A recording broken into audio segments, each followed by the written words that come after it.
Titre. Réponse et le pont de la compassion. Il était une fois, dans un royaume lointain, la jeune Réponse, dont la chevelure dorée était si longue et si belle qu'elle pouvait toucher les nuages. Elle vivait dans une tour perchée au sommet d'une colline, mais Réponse rêvait de plus.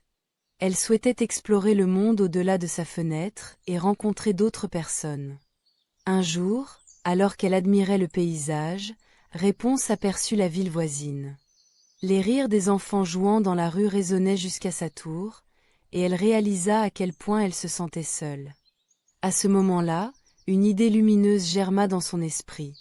Elle utiliserait sa longue chevelure pour construire un pont entre sa tour et la ville. Avec détermination, Réponse commença à tresser ses cheveux en une magnifique corde solide. Elle travaillait chaque jour avec patience, et bientôt, son pont était prêt. Avec excitation, elle descendit le long de sa tresse dorée, sentant le vent dans ses cheveux et le battement de son cœur, empli d'anticipation. Arrivée dans la ville, elle fut accueillie par des regards étonnés.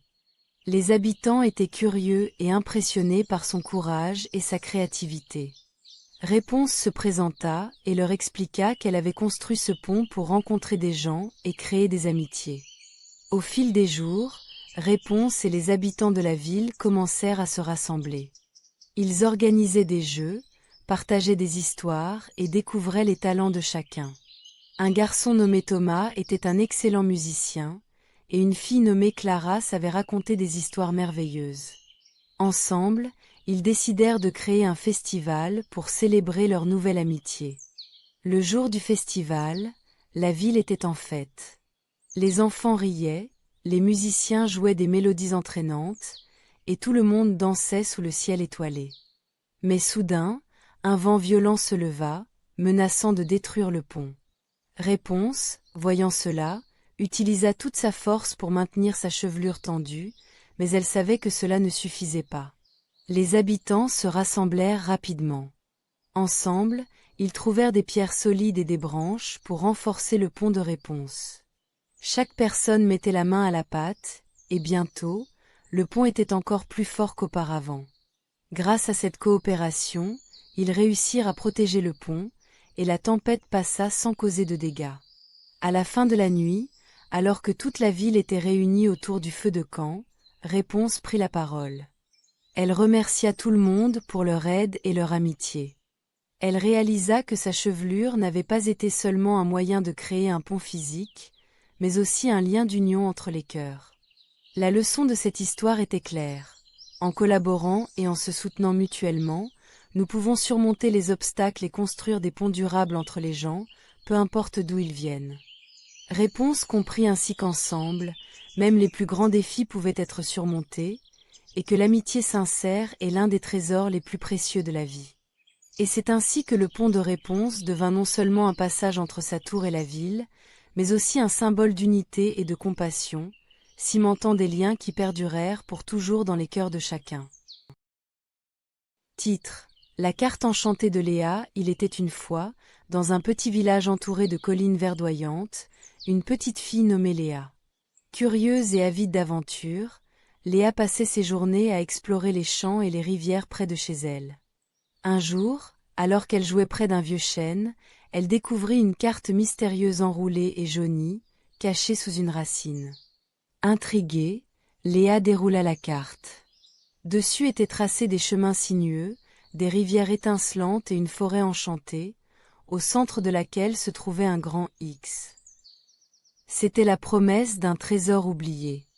Excitée à l'idée de vivre une aventure, elle décida de suivre la carte. Léa pénétra dans la forêt enchantée, où les arbres murmuraient des secrets et les fleurs chantaient des mélodies douces. Alors qu'elle avançait, elle rencontra des créatures extraordinaires. Un écureuil parlant nommé Oliver, une chouette sage nommée Luna, et une petite fée nommée Bella. Ensemble, ils formèrent un groupe d'amis et décidèrent de partir à la recherche du trésor. Sur leur chemin, ils rencontrèrent différentes épreuves. Un ruisseau tumultueux bloquait le passage. Oliver, agile et rapide, proposa de sauter d'une pierre à l'autre. Mais ils réalisèrent qu'une des pierres glissait. Ensemble, ils trouvèrent une solution. ils utilisèrent des branches pour créer un pont. Léa comprit alors que l'union et la communication étaient essentielles pour surmonter les obstacles. Plus loin, une brume épaisse les enveloppa. Ils n'arrivaient plus à avancer. Luna suggéra de se concentrer, de respirer profondément et de rester calme. En les écoutant, Léa apprit l'importance de la patience et de la clarté d'esprit pour surmonter la confusion. Enfin, ils arrivèrent au lieu marqué par le X. Cependant, au lieu d'un coffre en or, ils trouvèrent une ancienne bibliothèque remplie de livres poussiéreux. Déçue, Léa se demandait où était le trésor. Bella, la fée, sourit et expliqua : le véritable trésor est la connaissance que ces livres renferment. Chaque histoire est une aventure, chaque page est un nouveau monde à explorer. Au fil de leur exploration de la bibliothèque, Léa et ses amis découvrirent des histoires de courage, d'amitié et de sagesse. Ils réalisèrent que cette aventure leur avait appris bien plus que de simples compétences pratiques. Ils avaient découvert la magie de l'imagination et l'importance de l'apprentissage continu.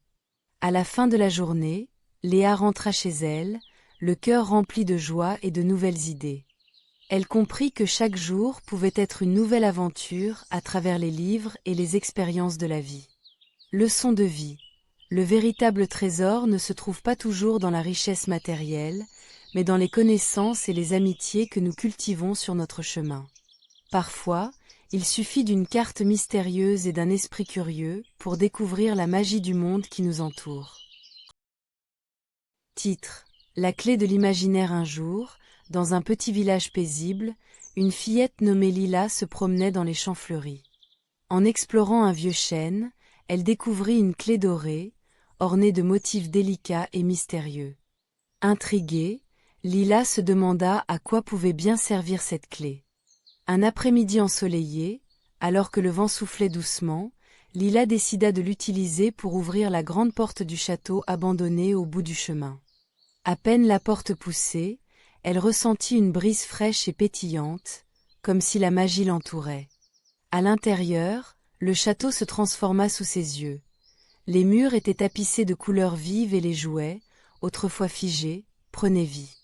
Des poupées dansaient, des soldats de bois marchaient en rang, et même les peluches semblaient sourire. « Bienvenue, Lila !» s'exclama un casse-tête vivant au chapeau de forme. « Nous avons besoin de ton aide pour résoudre 3 énigmes afin de sauver notre monde de l'oubli. Seules les réponses correctes nous permettront de restaurer la magie ici. » Curieuse et pleine de détermination, Lila accepta le défi. La première énigme lui fut posée par une marionnette de bois. « Je suis toujours devant toi, mais tu ne peux jamais me voir. Que suis-je » Après quelques instants de réflexion, Lila s'écria : « Le futur ». La marionnette applaudit avec enthousiasme, et une pluie d'étoiles scintillantes illumina la pièce. La deuxième énigme, posée par un ours en peluche, était un peu plus difficile. « Plus je suis grand, moins tu en vois. Que suis-je » Lila, pensive, ferma les yeux. Puis, un sourire illuminant son visage, elle répondit : « L'obscurité. » L'ours en peluche lui fit un clin d'œil, et un chemin de lumière émergea du sol dans le château. La dernière énigme, la plus complexe de toutes, était à propos de l'amitié, posée par une poupée vêtue d'une belle robe. Quel est le lien qui unit les cœurs, qui grandit avec le temps, et qui se nourrit de la confiance ? Après un moment d'hésitation, Lila se rappela de ses amis et de leurs rires. Elle chuchota avec assurance : « L'amitié. » Les jouets éclatèrent de joie, et une véritable fête se mit en place au milieu du château. Soudain, toute la magie s'éclaircit, et Lila sentit une chaleur douce l'envelopper. Les jouets, maintenant libérés de l'oubli, lui remercièrent chaleureusement. Ils lui expliquèrent que grâce à sa sagesse et à son esprit curieux, il pouvait désormais vivre librement et jouer avec tous les enfants du village. En retournant chez elle, Lila réalisa que cette aventure lui avait appris l'importance de la réflexion, de l'entraide et de l'amitié. Elle comprit aussi que chaque énigme résolue était une leçon sur la vie. Le futur est à construire, l'obscurité n'est qu'un passage vers la lumière, et l'amitié est un trésor à chérir. Les jours suivants, Lila partagea ses histoires et ses leçons avec ses amis, leur montrant que la curiosité et la réflexion peuvent ouvrir des portes vers des mondes merveilleux.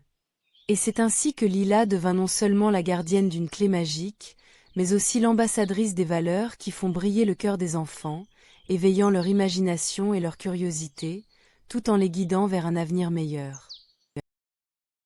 La quête de l'étoile filante. Il était une fois, dans un petit village entouré de vastes forêts et de rivières scintillantes, un groupe d'amis inséparables, Léna, Tim, Emily et Samedi. Depuis leur enfance, ils avaient toujours rêvé d'aventures extraordinaires. Un soir d'été, alors qu'ils observaient le ciel étoilé, un ancien conteur du village leur parla d'une étoile filante légendaire, connue sous le nom de Lucida. Selon la légende, Lucida réalisait un vœu unique à ceux qui la retrouvaient avant son prochain passage dans Milan. Excités par cette nouvelle, les amis décidèrent de se lancer dans une quête pour retrouver Lucida. Ils prirent leur courage à deux mains, et, armés de cartes anciennes et d'une boussole, ils mirent le cap sur la montagne des étoiles, où la légende disait que l'étoile avait été vue pour la dernière fois. Leur voyage n'était pas facile. Ils durent traverser des rivières tumultueuses et grimper des falaises escarpées. Mais durant leur chemin, ils rencontrèrent des créatures étranges et se firent des amis inattendus. Un hibou sage qui leur apprit l'importance de la patience, une tortue qui leur enseigna la valeur de la persévérance, et un vieux chêne qui leur montra que l'on peut toujours donner du soutien à ses amis. Chaque rencontre leur apportait une nouvelle leçon de vie. Léna comprit que l'honnêteté était essentielle dans toute amitié, Tim réalisa que l'écoute et la compréhension facilitent les conflits, Emily apprit à rester ouverte au changement, et Sam découvrit que le travail d'équipe était la clé pour surmonter les obstacles.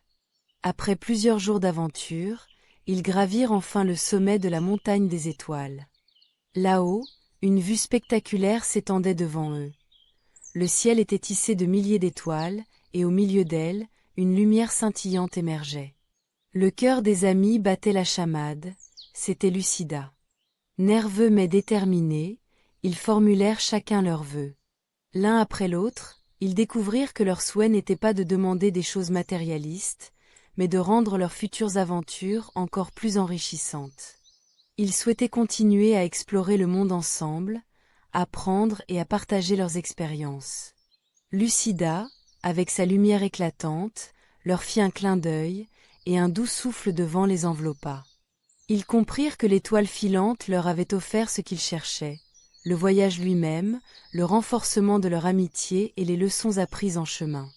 En redescendant de la montagne, les amis réalisèrent que le vœu de Lucida n'était pas seulement magique, mais aussi profondément révélateur. Ils avaient compris que la véritable richesse ne résidait pas dans l'acquisition de biens matériels, mais dans les expériences partagées et les liens tissés au fil des aventures. Ainsi, la quête de l'étoile filante leur avait enseigné une leçon précieuse. Les vraies étoiles ne brillent pas dans le ciel, mais dans les décisions que nous prenons et les liens que nous créons sur notre chemin.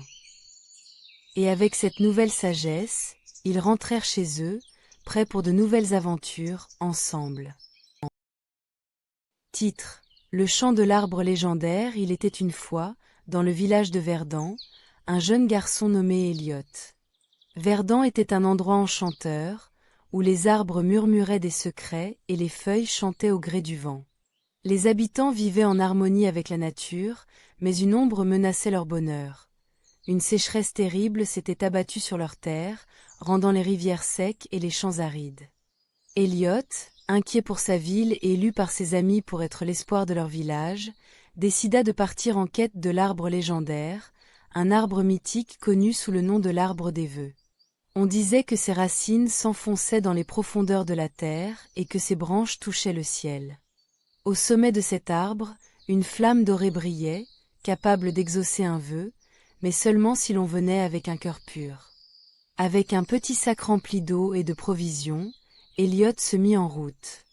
En chemin, il rencontra un vieux chêne nommé Sage, qui lui parla avec une voix douce comme le bruissement des feuilles. « Cher enfant, cherches-tu vraiment l'arbre des vœux » demanda le chêne.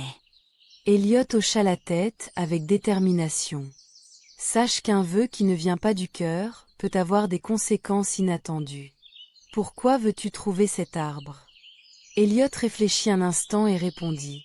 Je veux sauver ma ville, donner de l'eau aux terres, et voir les rivières couler à nouveau. Sage s'inclina légèrement.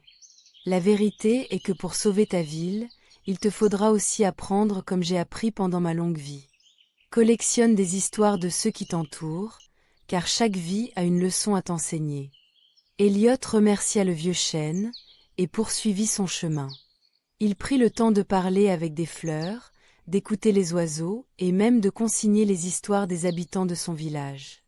Chaque anecdote lui en apprend davantage sur l'importance de la communauté, de l'entraide et du respect de la nature. Finalement, après plusieurs jours de marche, il arriva devant l'immense arbre des vœux. Ses feuilles scintillaient comme des étoiles sous le soleil couchant. Elliot s'approcha, le cœur battant la chamade. « Ô, arbre légendaire, je viens à toi avec un vœu pour mon village. » s'exclama-t-il. Quand il ouvrit les yeux, la flamme dorée apparut au sommet de l'arbre. « Que veux-tu, jeune homme » demanda l'arbre avec une voix profonde et résonnante. Elliot prit une grande inspiration et expliqua tout ce qu'il avait appris en chemin, l'importance de la nature et des liens communautaires. « Je ne demande pas seulement de l'eau pour ma ville. Je souhaite qu'ensemble, nous apprenions à protéger notre terre, afin que jamais plus, nous ne connaissions la sécheresse. » L'arbre réfléchit un moment avant de répondre. « Ta sagesse pour un si jeune cœur est admirable. Je vais exaucer ton vœu, mais souviens-toi que le travail d'équipe et le respect de la nature doivent durer au-delà de ce jour. » L'arbre libéra alors une pluie dorée qui se transforma en un doux ruisseau, arrosant les champs et remplissant les rivières. Les habitants de Verdun, émerveillés, décidèrent de se rassembler, de planter de nouveaux arbres et d'adopter de nouvelles pratiques pour préserver leur environnement. Depuis ce jour, la ville ne fut jamais plus en danger, et Elliot devint le gardien de la nature, élevant les voix des arbres et transmettant l'histoire de l'arbre des vœux à chaque génération. Et la leçon? Savoir écouter et respecter la nature, prendre soin de notre communauté, et que le vrai changement commence par chacun d'entre nous. Titre: La boîte des échos du temps. Il était une fois, dans une petite ville paisible, une fillette nommée Élodie. Curieuse et pleine d'imagination, Élodie passait des heures à explorer le grenier de sa maison. Un jour, en fouillant dans des vieux cartons, elle découvrit une boîte étrange, ornée de symboles mystérieux. Intriguée, elle l'ouvrit et, à sa grande surprise, une lumière éclatante en émana, l'entourant comme un doux cocon. Soudain, la pièce virevolta et Élodie se retrouva transportée dans un monde qu'elle ne reconnaissait pas. Elle se mit à explorer ce nouveau lieu lorsque, au détour d'une ruelle, elle aperçut une jeune fille qui lui ressemblait étrangement. C'était elle, mais plus âgée, avec des cheveux longs et une certaine maturité dans son regard. Un dialogue s'engagea entre elles. « Je suis Élodie, mais dans un futur proche, après avoir fait quelques choix importants, expliqua la version future. Élodie, fascinée, demanda immédiatement « Quel choix as-tu fait ?» Son alter ego lui parla de moments où elle avait hésité à prendre la parole en classe, de décisions où elle avait choisi de suivre ses amis plutôt que ses passions. « À chaque fois, cela m'a éloignée de qui je suis vraiment, » confia-t-elle. « Si seulement j'avais su qu'en osant, j'aurais pu découvrir des talents cachés. » Élodie écouta attentivement, réalisant que même les petites décisions quotidiennes avaient un impact sur son futur. Elle décida de continuer son voyage, espérant rencontrer d'autres versions d'elle-même. Dans sa prochaine étape, elle trouva une Élodie encore plus âgée, qui semblait être une artiste renommée. La jeune Élodie était émerveillée de voir à quel point son avenir pouvait être lumineux. « Comment as-tu réussi ?» lui demanda-t-elle avec des yeux brillants. La version artiste sourit et répondit « J'ai appris à écouter mon cœur et à persévérer, même lorsque les autres doutaient de moi. Chaque échec m'a rapproché de mes rêves. N'oublie jamais, il ne faut pas craindre de partager sa lumière. » Elle est unique. Encouragée par ces rencontres, Élodie se retrouva enfin face à une version d'elle-même, qui semblait dépassée et triste. Cette Élodie-là avait l'air de porter le poids des regrets. Elle lui révéla que, par peur de l'inconnu, elle n'avait pas osé vivre pleinement, se contentant de choix sur mes ennuyeux. « Regarde bien, Élodie, murmura-t-elle. Chaque opportunité ratée est une chance supplémentaire que tu dois saisir. Ne laisse pas la peur te paralyser. » Avec toutes ces leçons en tête, Élodie remercia chaque version d'elle-même et retourna à la boîte magique. En rentrant chez elle, elle sentit un profond changement au fond d'elle. Elle avait compris que ses choix étaient entre ses mains et qu'il ne tenait qu'à elle de tracer son propre chemin. Dès le lendemain, Élodie se présenta à l'école avec l'enthousiasme d'un nouveau départ. Elle leva la main en classe, parla de ses rêves et s'inscrivit à des cours de dessin. Chaque jour, elle prenait le temps de réfléchir à ses décisions, comprenant enfin que chaque petite action pouvait la rapprocher de la vie qu'elle souhaitait. Leçon de vie. Parfois, nos choix, même les plus simples, façonnent notre futur. N'ayez pas peur de suivre vos passions et d'oser être vous-même. L'avenir vous appartient, et il est rempli d'opportunités prêtes à être saisies. Titre: Le petit robot et l'aventure héroïque. Il était une fois, sur la planète Technobo, un petit robot nommé Bipo. Bipo était un robot de service, chargé de tâches quotidiennes comme le nettoyage, la cuisson et le jardinage. Cependant, il avait un petit problème, il était incroyablement maladroit. Il renversait souvent des brosses, faisait brûler des toasts et confondait les plantes d'intérieur avec des mauvaises herbes. Tous les jours, les autres robots se moquaient de lui. « Regarde Bipo, il va encore faire tomber son balai. » Ou oh non, pas encore ses toasts carbonisés. Cela attristait Bipo, car il rêvait d'être un héros, de prouver qu'il pouvait aider les autres et réaliser de grandes choses. Un jour, un énorme nuage sombre enveloppa Technobo. C'était un orage puissant qui menaçait de détruire le jardin central, un endroit majestueux où tous les robots se réunissaient pour célébrer et partager. Les grands robots de construction, appelés Dentrons, étaient trop occupés à renforcer les structures pour prêter attention au jardin, et Bipo savait que les petites fleurs et les arbres avaient besoin de protection. Sans hésiter, Bipo se précipita vers le jardin.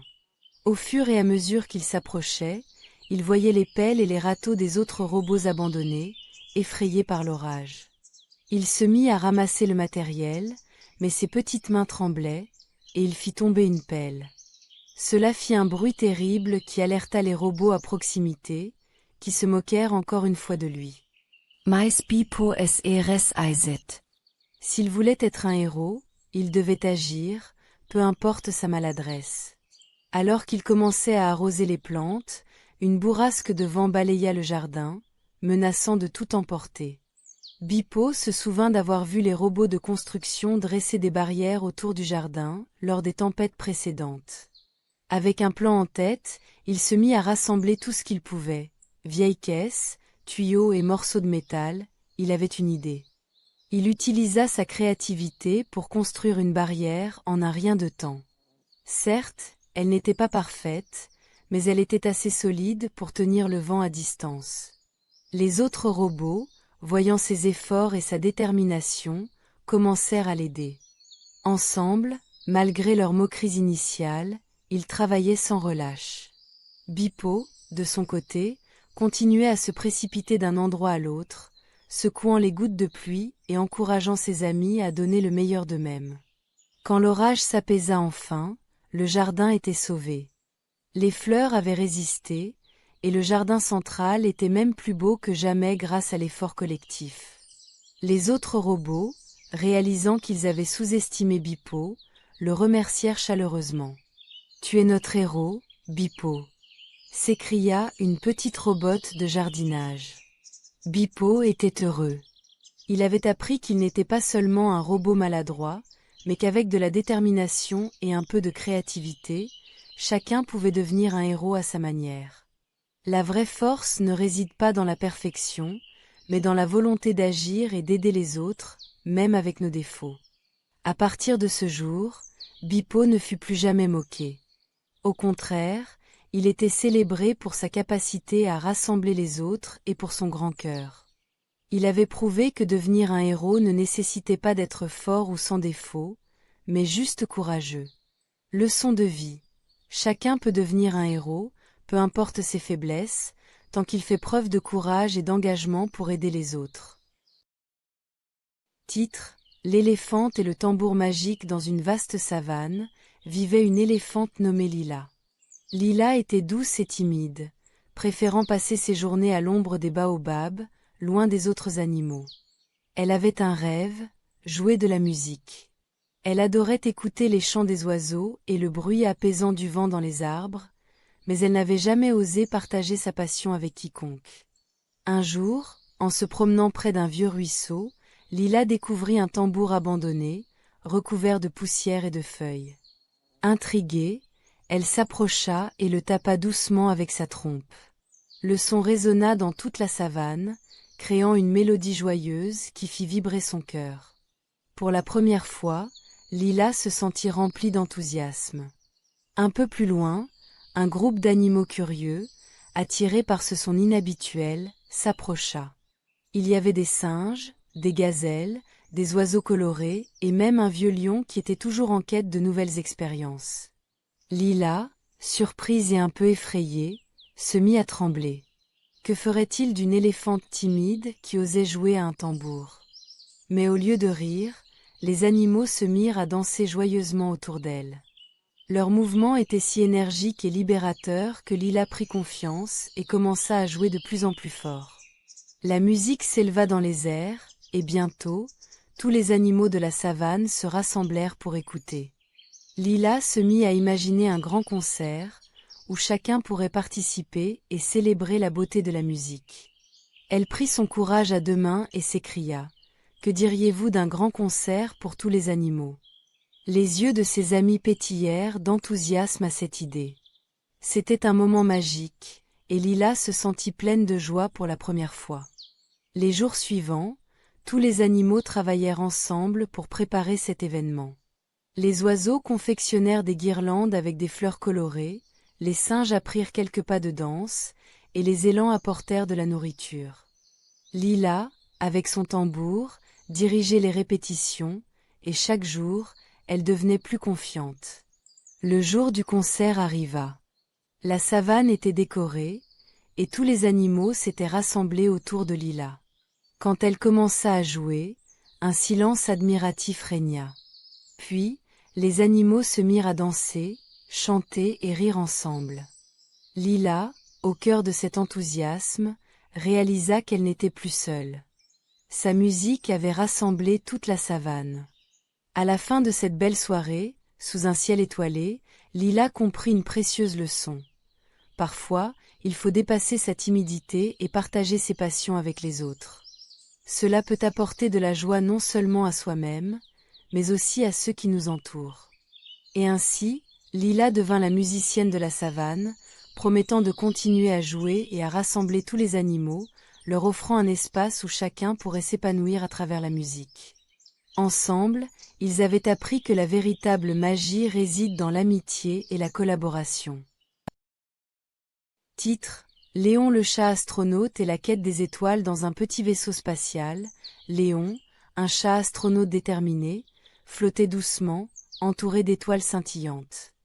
SA-Mission? Retrouver son ami, Poupou, un petit hamster qui avait disparu lors d'une récente exploration d'une planète mystérieuse. Léon avait entendu des histoires sur des mondes étranges à travers la galaxie, et il savait que chaque planète recelait de nombreuses surprises. Avec son casque en forme de poisson et son jetpack à plumes, il était prêt pour l'aventure. Première escale. La planète Colorido. Léon posa son vaisseau sur la planète Colorido, où tout était d'une couleur éclatante. Les arbres étaient violets, et les rivières brillaient d'un bleu électrique. Soudain, il aperçut des créatures ressemblant à des papillons géants, qui volaient en formant des motifs magnifiques dans le ciel. « Bonjour, petit chat », dit l'un des papillons, avec une voix douce. Que cherches-tu dans notre monde de couleurs? Léon expliqua sa quête pour retrouver son ami Poupou. Le papillon, ému, lui montra un chemin entouré de fleurs luminescentes. Peut-être que les couleurs de ce chemin t'aideront à voir plus clairement les choses. Après une belle balade, Léon remercia le papillon et remonta à bord de son vaisseau, son cœur empli de gratitude. Deuxième escale.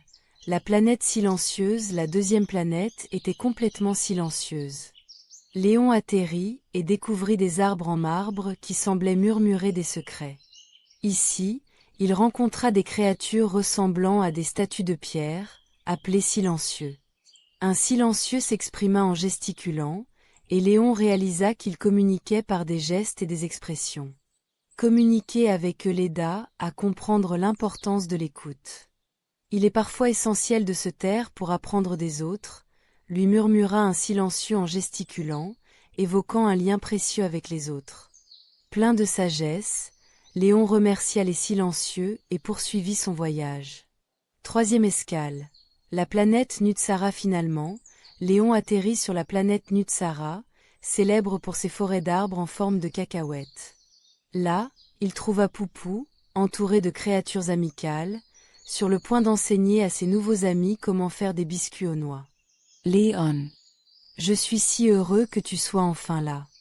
S'exclama Poupou. Ces créatures m'ont appris tant de choses. Au fil des jours suivants, Léon et Poupou partageaient des histoires de leurs aventures respectives, découvrant que l'amitié et l'ouverture d'esprit peuvent mener à des découvertes incroyables.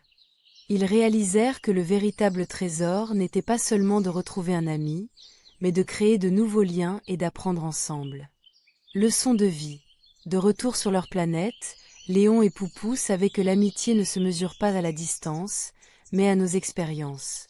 Léon avait appris à apprécier la beauté du monde qui l'entoure, à écouter les autres et à célébrer les différences. Ensemble, ils continueraient à explorer, à apprendre et à grandir, toujours avec le cœur ouvert. Et ainsi, l'histoire du chat astronaute et de son ami hamster se transforma en un voyage sans fin à travers les étoiles, jonché de découvertes et d'amitié. Dans un petit village niché au cœur des collines verdoyantes, un jeune garçon nommé Léo vivait avec sa famille. Léo était un enfant curieux, toujours en quête d'aventure.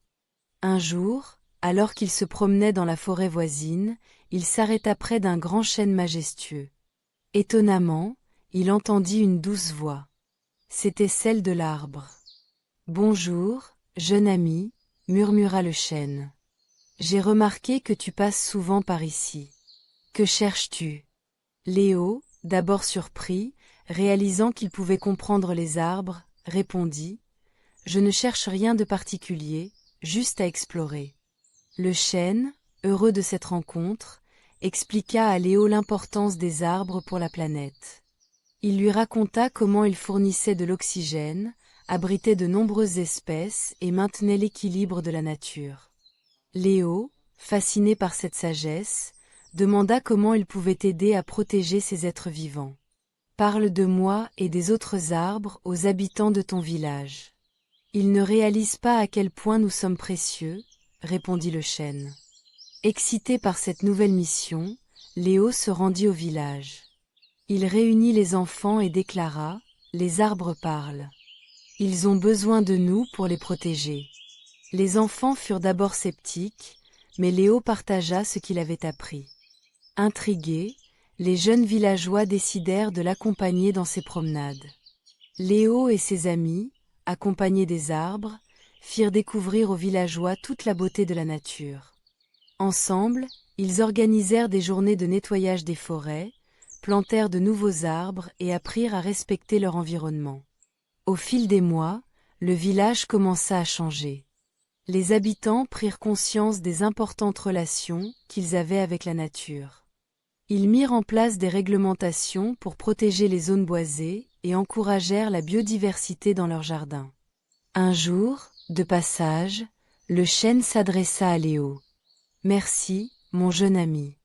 Grâce à toi et à tes amis, notre voix est entendue. Les humains apprennent à vivre en harmonie avec la nature. » Léo, touché par ces paroles, se rendit compte que même une petite action pouvait faire une grande différence. Il avait compris que la protection de la nature n'était pas seulement la tâche d'un individu, mais un effort collectif. À la fin de cette aventure, Léo apprit aux villageois une leçon précieuse. Protéger notre planète, c'est protéger notre avenir. Chacun de nous peut faire la différence, tant que nous travaillons ensemble. Et ainsi, le village devint un exemple de respect de la nature, où la voix des arbres pouvait toujours se faire entendre, grâce à un petit garçon qui avait osé écouter et agir. Titre: L'étoile oubliée. Il était une fois, dans l'immensité du ciel nocturne, une petite étoile nommée Étoilette. Elle brillait timidement parmi les autres étoiles, mais souvent, elle se sentait oubliée. Les grandes étoiles scintillantes attiraient constamment l'attention des voyageurs d'un autre monde, laissant Étoilette dans l'ombre, angoissée par le sentiment d'inutilité. Chaque nuit, tandis qu'elle observait les constellations danser dans le ciel, Étoilette se demandait quel était son but. Si seulement je pouvais briller aussi fort qu'elle, pensait-elle, déçue de sa petite taille. Ses pensées tourbillonnaient comme des nuages d'orage dans le ciel, jusqu'à ce qu'une nuit, elle remarqua un vaisseau spatial errant à travers l'obscurité. Le vaisseau, un petit engin perdu, avait des lumières clignotantes qui indiquaient une détresse. Les pilotes, deux explorateurs courageux mais fatigués, cherchaient désespérément une direction, mais le vide sidéral semblait s'étendre indéfiniment devant eux. Ils étaient sur le point de perdre espoir. Étoilette, réalisant qu'elle pouvait peut-être les aider, se remémora les histoires que sa mère lui racontait sur la lumière et son pouvoir. Avec toute la force qu'elle pouvait rassembler, elle commença à scintiller de toutes ses forces. Sa lumière, bien que modeste comparée à celle des autres étoiles, émergea comme un doux phare dans l'obscurité. Les pilotes, apercevant une lueur au loin, se dirent que c'était peut-être leur dernière chance. Ils ajustèrent leur trajectoire vers Étoilette. La petite étoile, encourageant chaque scintillement, se concentra pour briller plus intensément. Elle se rappelait que chacun avait sa valeur, même si cela ne se voyait pas toujours. Grâce à l'éclat d'Étoilette, le vaisseau trouva son chemin. Les pilotes, reconnaissants, remercièrent la petite étoile en lui faisant un clin d'œil lumineux, et elle se sentit remplie de joie et d'accomplissement.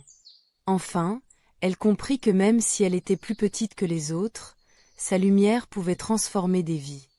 Ce soir-là, Étoilette réalisa que chacun a un rôle à jouer, peu importe sa taille ou sa renommée. Elle avait appris que la vraie valeur réside dans la capacité d'aider les autres, même depuis les coins les plus discrets de l'univers. Depuis ce jour, Étoilette scintilla avec fierté, non seulement parce qu'elle était une étoile, mais parce qu'elle avait prouvé qu'il n'y a pas de petites choses qui ne puissent faire une grande différence. Leçon de vie, ne sous-estimez jamais votre valeur. Même la plus petite lumière peut guider les autres dans l'obscurité, et chaque acte de gentillesse compte. Titre: L'amitié inattendue. Il était une fois, dans un petit village tranquille, une souris nommée Lulu. Elle était petite et timide, aimant passer ses journées à ramasser des miettes et à se cacher dans son trou douillet. Lulu avait toujours entendu de nombreuses histoires sur les chats, décrits comme de redoutables prédateurs, et elle n'osait s'en approcher. Dans le même village vivait un gros chat nommé Moustache. Contrairement à ce que l'on pourrait penser, Moustache n'était pas un chat méchant, mais plutôt un solitaire qui passait ses journées à errer dans les ruelles. Les autres animaux le craignaient à cause de sa taille, mais au fond, il rêvait d'avoir un ami avec qui partager ses journées. Un jour, alors que Lulu cherchait de la nourriture près d'une poubelle, elle aperçut Moustache assis sur un muret, regardant la vie des autres animaux avec un air mélancolique. Intriguée par son expression, Lulu s'approcha malgré sa peur. Elle prit une profonde inspiration et se mit à lui parler. « Bonjour, monsieur le chat. Pourquoi es-tu si seul ?» Moustache, surpris par la douceur de sa voix, tourna la tête vers elle. « Je suppose que les autres me craignent à cause de ma taille, » répondit-il tristement. « Je n'ai jamais eu d'amis. » Lulu, touchée par ces mots, réalisa que Moustache était tout aussi effrayée qu'elle. Elle décida de surmonter ses appréhensions. « Je suis Lulu, et je pense que tu as l'air de quelqu'un de gentil. Peut-être que nous pourrions devenir amis ?» Moustache éclata de rire, un son franc et chaleureux. « Une souris et un chat amis ? C'est inédit, mais pourquoi pas ?» À partir de ce jour, Lulu et Moustache se retrouvèrent chaque après-midi. Ils jouaient dans les champs, exploraient les ruelles, et racontaient des histoires. Lulu apprit à connaître le cœur doux de Moustache, tandis que Moustache découvrit la bravoure de Lulu. Un jour, alors qu'ils jouaient près d'un ruisseau, ils entendirent des cris. Une petite grenouille était coincée sur une pierre, incapable de sauter à cause du courant rapide. Moustache, inquiet, souhaitait intervenir, mais il avait peur de faire peur à la grenouille. Lulu, quant à elle, se souvint qu'être amie avec Moustache l'avait rendue plus courageuse. « Ensemble, nous pouvons l'aider, dit-elle. Je vais distraire la grenouille pendant que tu l'aideras à sauter en sécurité. » Moustache acquiesça, et, avec beaucoup de précaution, il se mit à côté de la pierre. Lulu, d'une voix douce, encouragea la petite grenouille. Elle lui expliqua comment sauter et, avec l'aide de Moustache, la grenouille réussit finalement à se libérer. La petite grenouille, ravie et reconnaissante, se mit à chanter une mélodie joyeuse. Moustache et Lulu réalisèrent alors que leur amitié était une force puissante. Ce jour-là, ils comprirent une précieuse leçon. L'amitié peut surmonter toutes les peurs et appréhensions. La souris et le chat avaient prouvé que, malgré leurs différences, ils formaient une équipe imparfaite mais magnifique. À partir de ce moment-là, ils ne furent plus jamais seuls. Ensemble, ils montrèrent à tous les habitants du village que l'amitié n'a pas de frontières et qu'elle peut transcender les plus grandes différences. Et ainsi, Lulu et Moustache continuèrent à vivre de nombreuses aventures, partageant rires et histoires, prouvant que le courage et la compassion peuvent changer le monde, une amitié à la fois. Morale: l'amitié est la clé pour surmonter nos peurs et nos différences. Le chant des oiseaux. Il était une fois, dans un petit village paisible, une fillette nommée Clara. Clara adorait passer du temps dans son jardin, écoutant le chant des oiseaux qui venaient y chercher des graines. Elle avait toujours eu un faible pour les petites créatures à plumes et rêvait de leur offrir un abri. Un matin ensoleillé, alors qu'elle observait un rouge-gorge en train de construire son nid, elle eut une idée brillante. Et si elle construisait des cabanes pour les oiseaux du jardin ? Avec un grand sourire, Clara se mit au travail. Elle rassembla des planches de bois, des clous, et même un vieux livre de bricolage que sa mère lui avait donné. À l'aide de son père, elle apprit à scier et à clouer. Ensemble, ils bâtirent leur première cabane, peinte de couleurs vives. Clara était si fière de son œuvre qu'elle décida d'en construire d'autres. En la voyant travailler avec autant de passion, ses amis du quartier s'intéressèrent à son projet. Clara les invita à participer. Chaque enfant apporta des matériaux, des boîtes de lait en carton, des vieux pots, et même des briques. En un rien de temps, le jardin de Clara se transforma en un véritable atelier d'oiseaux. Des cabanes de toutes formes et couleurs jaillissaient de chaque côté. Le jour de l'inauguration, les enfants de tout le quartier se rassemblèrent pour admirer leur travail. Ils avaient construit une douzaine de cabanes, disposées sur des arbres, des poteaux et même le long de la clôture. Clara, très excitée, invita ses amis à s'asseoir en cercle et à chanter des chansons en l'honneur de leurs nouvelles cohabitants ailés. Au fur et à mesure que les jours passaient, les oiseaux commencèrent à envahir le jardin. Elles étaient là, dans chaque cabane, chantant le matin et apportant la magie de la nature tout autour. Les enfants étaient ravis de voir leurs amis ailés s'installer et s'épanouir. Clara rêvait même qu'un jour, les oiseaux lui apporteraient des histoires de leurs aventures au-delà des arbres. Mais un soir, après une tempête, Clara découvrit que certaines cabanes avaient été endommagées par le vent. Déçue, elle rassembla ses amis pour partager sa tristesse. Cependant, au lieu de se décourager, ils décidèrent de réparer les cabanes ensemble. Ils réalisèrent qu'après la tempête, il est essentiel de reconstruire, de protéger et d'entretenir ce qui avait été créé. En corrigeant les erreurs et en renforçant les cabanes, ils avaient aussi appris l'importance de l'entraide, de la solidarité et du respect de la nature. Clara comprit que chaque acte, aussi petit soit-il, pouvait avoir un impact sur la vie autour d'eux. À la fin de l'été, le jardin de Clara était devenu un refuge pour les oiseaux, un lieu de rassemblement pour les enfants, et une merveille pour les adultes du quartier qui venaient admirer ces cabanes colorées. Un matin, alors qu'elle observait un couple de mésanges entrer et sortir de leur nid, Clara réalisait qu'elle avait non seulement construit des cabanes, mais aussi un lien spécial avec ses amis et la nature. Elle avait appris que, lorsqu'on travaille ensemble pour une bonne cause, on peut réaliser de grandes choses. Et c'est ainsi que la fillette, avec son amour des oiseaux, avait inspiré tout un quartier à prendre soin de la faune et à vivre en harmonie avec la nature, prouvant que chacun de nous, peu importe notre taille, peut faire une différence dans le monde. Leçon de vie, il ne faut jamais sous-estimer la puissance de la détermination et de l'unité. Ensemble, nous pouvons accomplir de grandes choses et apporter de la beauté dans notre monde. Titre: L'éléphante et le tambour magique. Dans une vaste savane, vivait une éléphante nommée Lila. Lila était douce et timide, préférant passer ses journées à l'ombre des baobabs, loin des autres animaux. Elle avait un rêve, jouer de la musique. Elle adorait écouter les chants des oiseaux et le bruit apaisant du vent dans les arbres, mais elle n'avait jamais osé partager sa passion avec quiconque. Un jour, en se promenant près d'un vieux ruisseau, Lila découvrit un tambour abandonné, recouvert de poussière et de feuilles. Intriguée, elle s'approcha et le tapa doucement avec sa trompe. Le son résonna dans toute la savane, créant une mélodie joyeuse qui fit vibrer son cœur. Pour la première fois, Lila se sentit remplie d'enthousiasme. Un peu plus loin, un groupe d'animaux curieux, attirés par ce son inhabituel, s'approcha. Il y avait des singes, des gazelles, des oiseaux colorés et même un vieux lion qui était toujours en quête de nouvelles expériences. Lila, surprise et un peu effrayée, se mit à trembler.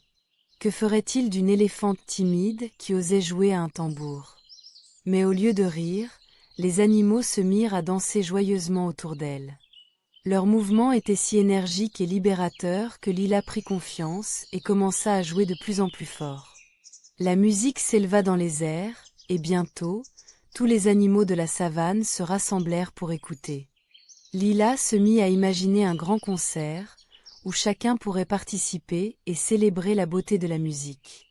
Elle prit son courage à deux mains et s'écria: « Que diriez-vous d'un grand concert pour tous les animaux ?» Les yeux de ses amis pétillèrent d'enthousiasme à cette idée. C'était un moment magique, et Lila se sentit pleine de joie pour la première fois. Les jours suivants, tous les animaux travaillèrent ensemble pour préparer cet événement. Les oiseaux confectionnèrent des guirlandes avec des fleurs colorées, les singes apprirent quelques pas de danse, et les élans apportèrent de la nourriture. Lila, avec son tambour, dirigeait les répétitions, et chaque jour, elle devenait plus confiante. Le jour du concert arriva. La savane était décorée, et tous les animaux s'étaient rassemblés autour de Lila. Quand elle commença à jouer, un silence admiratif régna. Puis, les animaux se mirent à danser, chanter et rire ensemble. Lila, au cœur de cet enthousiasme, réalisa qu'elle n'était plus seule. Sa musique avait rassemblé toute la savane. À la fin de cette belle soirée, sous un ciel étoilé, Lila comprit une précieuse leçon. Parfois, il faut dépasser sa timidité et partager ses passions avec les autres. Cela peut apporter de la joie non seulement à soi-même, mais aussi à ceux qui nous entourent. Et ainsi, Lila devint la musicienne de la savane, promettant de continuer à jouer et à rassembler tous les animaux, leur offrant un espace où chacun pourrait s'épanouir à travers la musique. Ensemble, ils avaient appris que la véritable magie réside dans l'amitié et la collaboration. Titre: Le mystère des biscuits disparus. Dans un petit quartier tranquille, un chat malicieux nommé Félix et un chien loyal appelé Max étaient les meilleurs amis du monde. Chaque jour, Ils jouaient ensemble dans le jardin, mais une chose les perturba. Les biscuits faits maison de la boulangerie du coin disparaissaient mystérieusement. Un soir, alors qu'ils se prélassaient au soleil, Félix se mit en tête de résoudre ce mystère.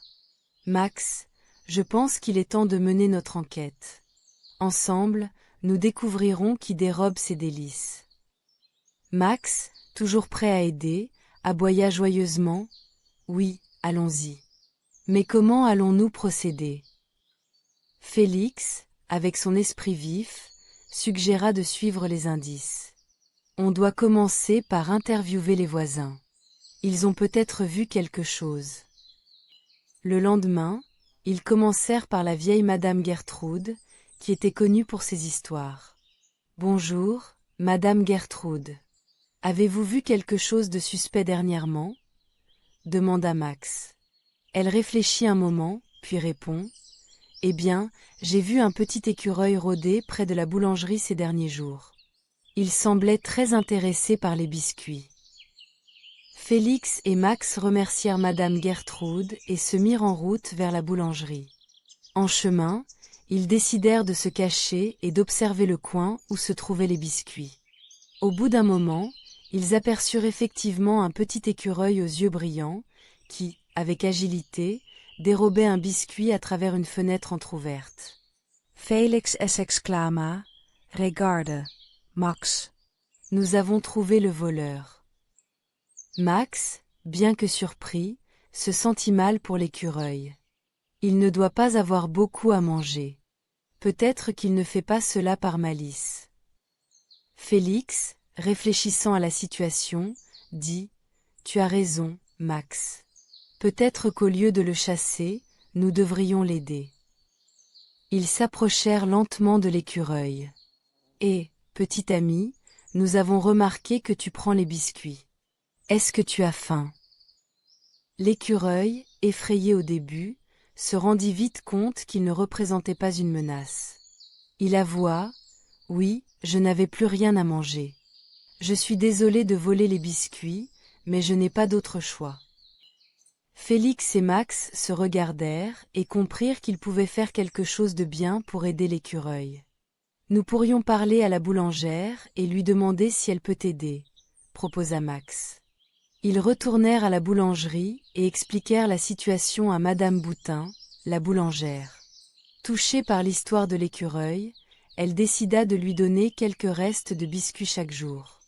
Du jour au lendemain, les biscuits disparurent moins souvent et l'écureuil était ravi.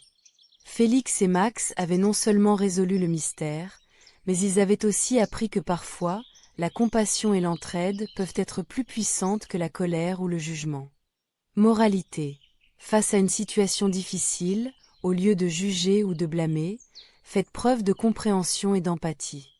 Aider les autres peut mener à des solutions bien meilleures. Titre. La tortue sage et le voyage des jeunes animaux. Il était une fois, dans une belle prairie verdoyante, une tortue sage nommée Tilda. Chaque soir, lorsque le soleil se couchait et que le ciel se teintait de couleurs orangées et violettes, les jeunes animaux se rassemblaient autour d'elle pour écouter ces histoires fascinantes. Un jour, alors que les étoiles commençaient à briller, Tilda leur raconta une histoire extraordinaire. Elle leur parla d'un jeune écureuil nommé Éloi, qui rêvait de grimper au sommet de la plus haute montagne située à l'horizon. Éloi était curieux, mais il avait peur de quitter la sécurité de la prairie. Éloi, dit Tilda, un jour, il décida de surmonter sa peur et de se lancer dans cette aventure. Avec l'aide de ses amis, un hibou sage nommé Oli et une petite souris intrépide nommée Mia, ils partirent ensemble vers la montagne. Les jeunes animaux écoutaient attentivement, fascinés par l'audace d'Éloi et de ses compagnons. Ils rencontrèrent sur leur chemin des obstacles tels que des rivières tumultueuses et des pentes abruptes, mais chaque fois qu'ils faisaient face à une difficulté, ils se soutenaient les uns les autres. Ils découvrirent de magnifiques paysages, des fleurs éclatantes et des animaux aux talents incroyables. Tilda prit un temps pour réfléchir, puis continua. Quand ils arrivèrent enfin au sommet de la montagne, ils réalisèrent que le voyage avait été tout aussi important que la destination.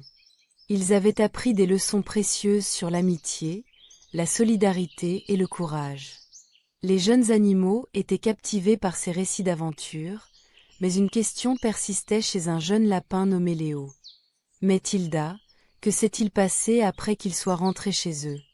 Avec un sourire, Tilda répondit, Éloi, Mia et Oli partagèrent leurs histoires avec tous les animaux de la prairie. Ils inspirèrent leurs amis à explorer eux aussi le monde au-delà de leur maison, à découvrir de nouvelles choses et à apprendre que la peur ne doit jamais nous empêcher de réaliser nos rêves.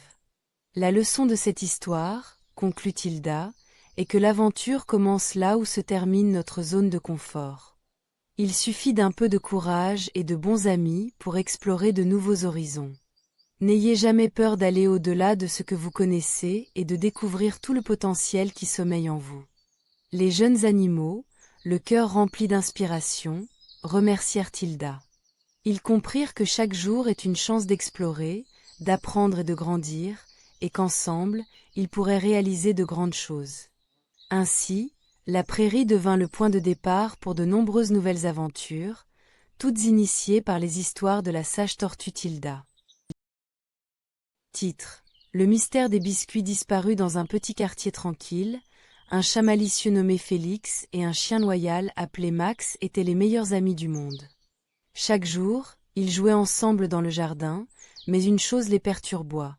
Les biscuits faits maison de la boulangerie du coin disparaissaient mystérieusement. Un soir, alors qu'ils se prélassaient au soleil, Félix se mit en tête de résoudre ce mystère. « Max, je pense qu'il est temps de mener notre enquête.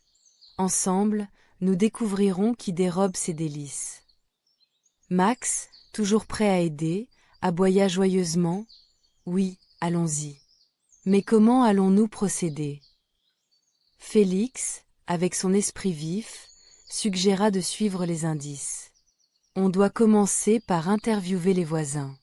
Ils ont peut-être vu quelque chose. Le lendemain, ils commencèrent par la vieille Madame Gertrude, qui était connue pour ses histoires. « Bonjour, Madame Gertrude. Avez-vous vu quelque chose de suspect dernièrement ?» demanda Max. Elle réfléchit un moment, puis répond. « Eh bien, j'ai vu un petit écureuil rôder près de la boulangerie ces derniers jours. Il semblait très intéressé par les biscuits. » Félix et Max remercièrent Madame Gertrude et se mirent en route vers la boulangerie. En chemin, ils décidèrent de se cacher et d'observer le coin où se trouvaient les biscuits.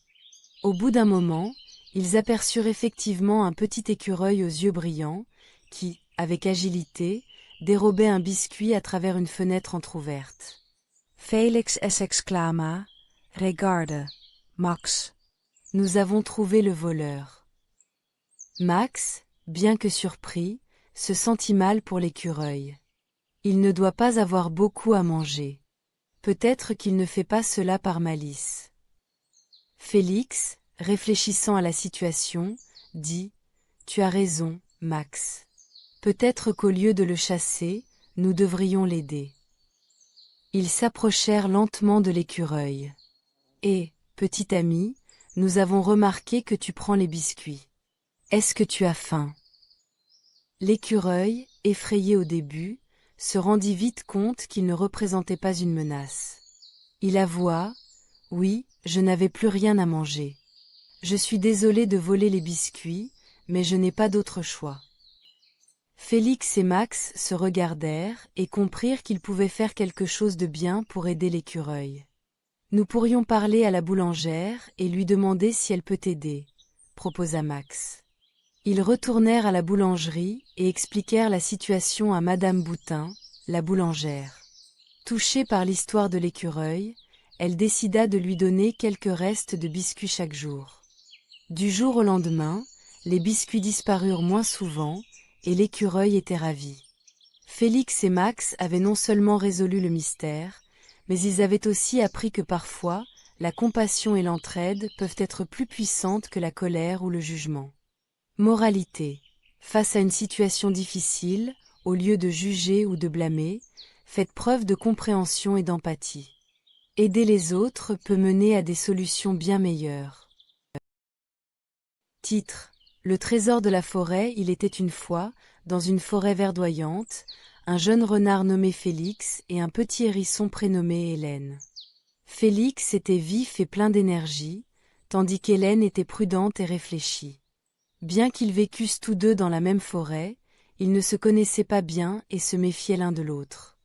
Pour Félix, Hélène était un peu trop lente et timide, et pour Hélène, Félix était un peu trop rusé et imprévisible. Un jour, alors qu'ils se promenaient tous deux dans la forêt, ils entendirent parler d'une légende. La rumeur disait qu'un trésor magnifique, caché par un ancien roi des animaux, était dissimulé quelque part au cœur de la forêt. L'objectif du trésor était de récompenser ceux qui auraient le courage de travailler ensemble. L'idée de trouver ce trésor captivait Félix, mais il savait qu'il aurait besoin d'aide. Il approcha Hélène et lui proposa de faire équipe. Au début, Hélène était hésitante, doutant des intentions du renard, mais la curiosité l'emporta. Après un moment, elle accepta. Ainsi, leur aventure commença. En se rendant vers le cœur de la forêt, ils rencontrèrent de nombreux défis. D'abord, ils durent franchir un ruisseau tumultueux. Félix, agile, sauta rapidement, tandis qu'Hélène avait peur de l'eau. Avec l'aide de Félix, qui lui offrit une branche solide pour traverser, elle réussit finalement à rejoindre l'autre rive. Ensuite, ils croisèrent un épais buisson d'épines. Hélène, grâce à ses piquants, pouvait s'aventurer sans se blesser, mais Félix était confronté à un dilemme. Il avait besoin d'elle pour l'aider à se frayer un chemin. Ensemble, ils mirent en place une stratégie.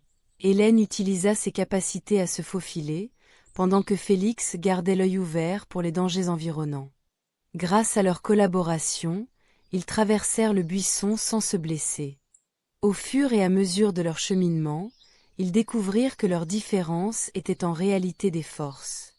Hélène apportait sa sagesse et sa capacité à réfléchir aux problèmes, tandis que Félix contribua avec son agilité et sa rapidité. Ils en vinrent à comprendre que leur méfiance initiale se transformait en une amitié solide. Finalement, après avoir contourné des obstacles et résolu des énigmes, ils arrivèrent devant une grande pierre, sur laquelle était gravée une inscription. Le trésor des cœurs unis brille plus que l'or. Ensemble, ils poussèrent la pierre qui révéla une magnifique boîte remplie de joyaux étincelants. Cela les émerveille, mais ils réalisèrent que le véritable trésor n'était pas tant les richesses matérielles que l'amitié qu'ils avaient tissée au cours de leur aventure.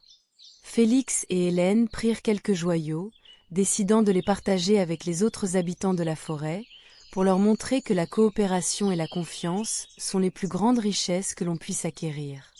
De retour dans la forêt, Félix et Hélène devinrent des partenaires inséparables, apprenant toujours l'un de l'autre et nourrissant leur amitié.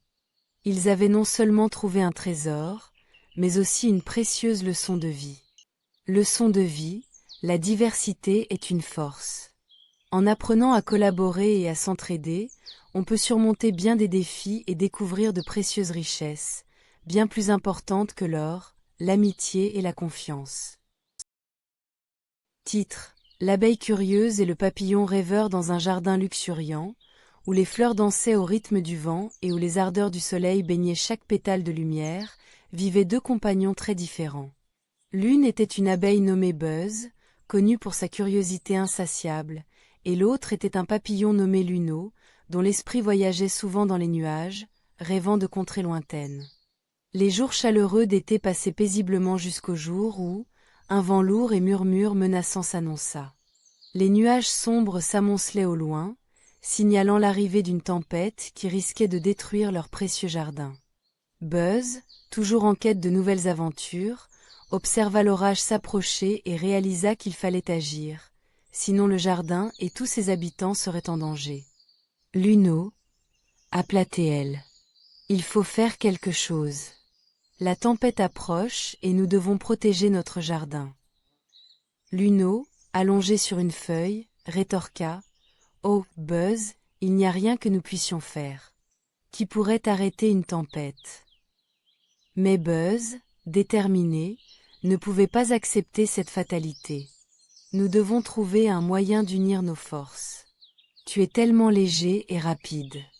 Peut-être que tu peux avertir les autres petits animaux du jardin. Pendant ce temps, je collecterai du nectar et des ressources pour les aider à se préparer et à se mettre à l'abri. Réalisant que chacun avait un rôle à jouer, Luno accepta. Le papillon voltait rapidement dans les parages, informant de ses ailes scintillantes tous les animaux, les coccinelles, les escargots et même les grenouilles. Pendant ce temps, Buzz rassemblait des brins de paille, des feuilles et du nectar, donnant des instructions à chacun sur la façon de se préparer à la tempête. La collaboration fut rapide et efficace. Les insectes s'unirent, créant des abris avec les ressources collectées. Buzz, toujours en mouvement, leur enseigna comment se protéger contre les rafales du vent, tandis que Luno émettait des encouragements doux, insufflant de l'espoir au cœur des plus inquiets. Lorsque la tempête frappa, les rafales de vent et la pluie battante s'abattirent sur le jardin. Mais, grâce à l'effort collectif, la plupart des animaux étaient bien à l'abri dans leurs abris improvisés. Buzz et Luno, cachés sous une grande feuille, se regardèrent, flattés par leur travail d'équipe. Après des heures de fureur, la tempête s'apaisa. Les éclats de lumière réapparurent, et bien que quelques fleurs aient été déracinées, le jardin tenait bon. Les habitants émergèrent de leur refuge, reconnaissants et admiratifs envers Buzz et Luno.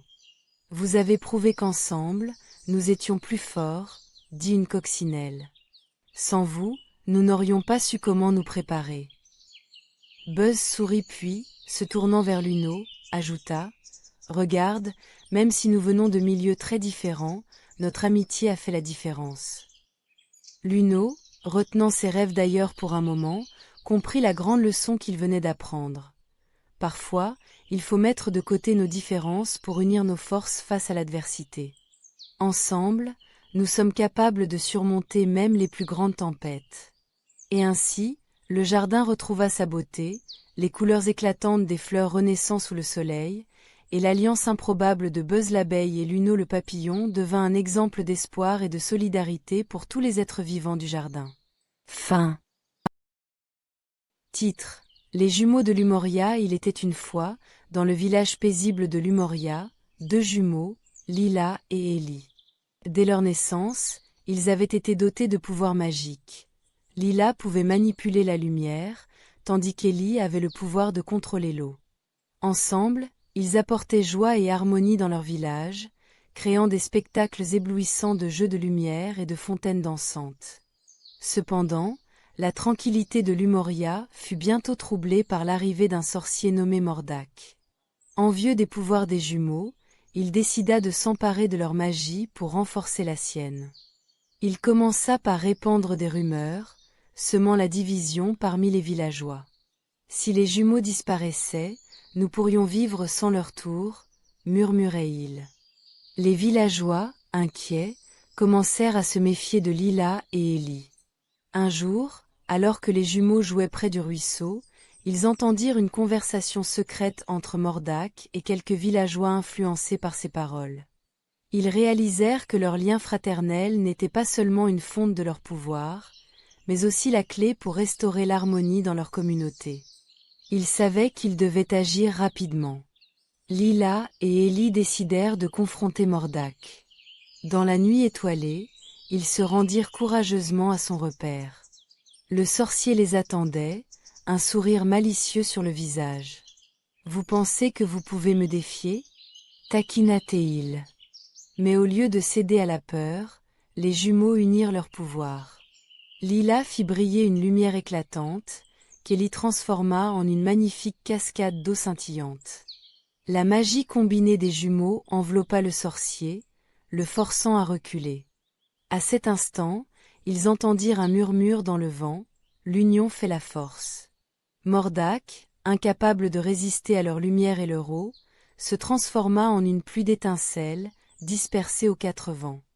De retour au village, Lila et Ellie partagèrent leur histoire avec les villageois. Ils expliquèrent comment la force de leur lien fraternel les avait protégés et avait vaincu Mordack.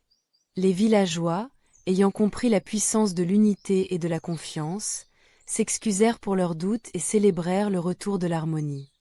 Leçon de vie, Lila et Ellie avaient appris que l'amour et la solidarité sont plus puissants que l'envie.